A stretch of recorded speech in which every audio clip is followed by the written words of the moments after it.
过年进前爱开真侪钱，而且有遇到一挂问题。除了在咧桃园市技术职业工会当咧进行中型技术罢工投票，也那这代替的产业工会也伫咧联署过年要依法休困以外呢，这具体的企业工会伫今仔日也宣布，若无争取到合理的年尾奖金，无排除会伫咧过年罢工。这具体是讲沟通会议有真侪误解，因会继续沟通。 调整了后，高铁的运输量一直加悬。高铁企业工会认为员工的工作量直头增加，测试甲资方的协商会议，佮一个要求应该发予因4个月年尾奖金。未来的利润甲年尾奖金都要联动，不过劳资并无共识。1月初10进入调解程序。工会讲，公司若是无提出符合当前其他的方案，无排除会伫咧新家来罢工。这很麻烦的事情啊！我觉得这样会影响到老百姓的权利啊。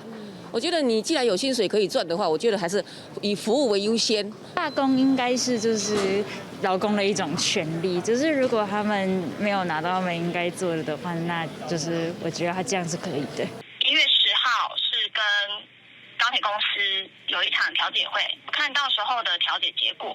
那如果失败的话，才会开始进行举办罢工投票。 高铁公司发出内部的批讲，伫协商会议，总经理的言论互错误引用，因感觉真遗憾。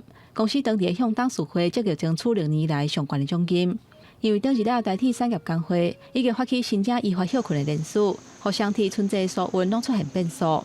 那空运的部分，桃园市技术职业工会中央分会罢工投票，原本1月初5会开票，不过主管机关认为讲，爱全体会员拢投票，程序才会完毕，所以应该1月2日开票。 非常融会员这个部分，当然，因为如果今天主管机关的态度是倾向于要求全体会员都要投票，包括这个华航、包括星宇等等其他的公司的会员，也需要去配合进行这样的一个投票。相提春节所运有变数，影响新增的车流，有民众可能会家己塞车。高公局公布速度的措施，20年数据预估，路南的车流上高峰伫正月初2，是平常时交通量的1.5倍；上北的高峰是初4。 是平日的1.6倍。初3、初4国道1号甲国道3号，上北方向交流道会有高乘载的管制。